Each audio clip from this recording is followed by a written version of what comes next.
तो ब्राह्मण समाज के भारतीय जनता पार्टी के 7 विधायक जीते, जिसमें सब गौरव गौतम से सीनियर जी, यानी मूलचंद शर्मा जो उनके पड़ोस के हल्के से जीते जी, वो मंत्री भी रहे, तीसरी बार के विधायक।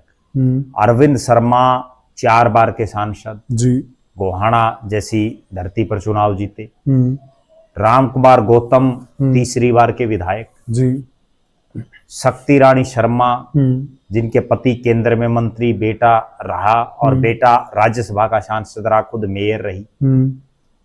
और इन सब के इतर अगर देखा जाए तो एक चतुर्भुजात्री को, अगर चतुर्भुजात्री के जो बेटे देवेंद्र अगर हम उनको छोड़ दें तो बाकी जितने विधायक जो ब्राह्मण चेहरे जीत के आए वो सारे उनके मुकाबले सीनियर हैं। लेकिन उसके बावजूद उनको मंत्री बनाया गया, और मंत्री बनाने के बाद ये लगा कि जिस तरह से एकदम से इनको इतनी बड़ी चौधर दी गई है, तो हो सकता है जैसे चौधर किसी समय विपुल गोयल से भी नहीं उठी थी।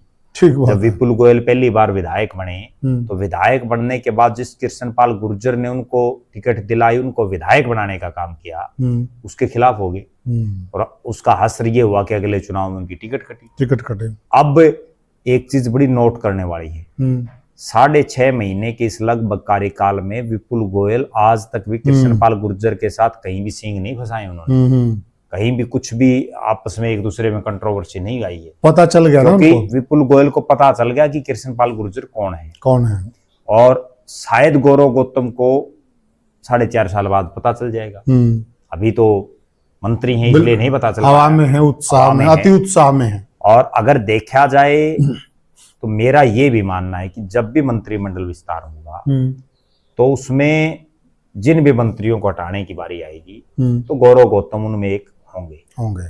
क्योंकि वो 6.5 महीने के अपने कार्यकाल में कुछ भी डिलीवर नहीं कर पाए।